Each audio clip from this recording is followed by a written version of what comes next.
magulang yung kanilang active talent. Napakasaya ng isang magulang. Blessing po sa atin mga nanay at tatay na pagkalooban tayo ng anak na may talento, bihira kami yan.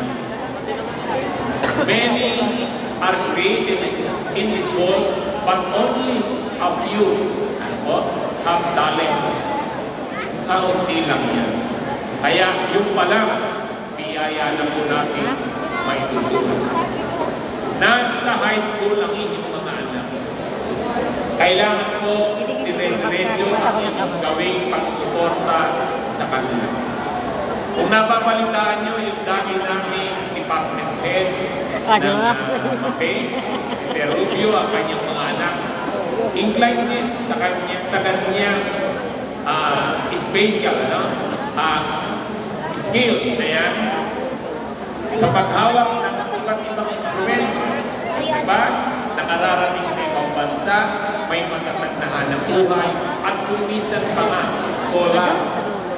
Kaya po, suportahan lang natin ang ating mga anak. Sa makabagong panahon, inyong mapapansin. Sa bawat programa, sa isang okasyon, mayroong mga nagpe-present na hindi basta presenters lang, kundi yung mga galaw, yung mga skills, talento ng inyong mga anak, yan ang nakikita ninyo.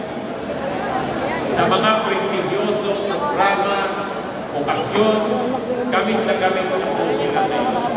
Kaya, mabilis po nilang naiyakan ang kanilang buhay. Sa madaling salita, investment pa, mga magulang, investment.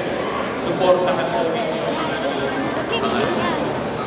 Sana ito'y maging pasimula lamang ng ating mabuting pagsasama-sama sa mataas na paaralan ng San Miguel. Nabanggit kanina ng ating Tita A, sarado po kami ngayon. Hindi na masyadong formal. Tita A, ang pagbabalik daw ng probinsyano. Alam po naman ang kilala ninyo ang inyong purong-guro na minsan ang naglingkod ng 5 taon. Kaya lang po, 3 taon na lockdown. Nang bumalik ako, napansin ko. Sa 3 buwan, 2 buwan na naman ang lockdown. Ano po, 1 buwan na po, alahanin tapos the remaining 2 months, naka-3 buwan natin. Ilang araw pa lang na binibigyan ulit ng pagkakataon ng ating mga anak na mapapay face-to-face. Kaya na, napansin nyo, half day na. Ano po? Kaya siguro, ito ay tawag na ng tandana na muling magkasama-sama po tayo.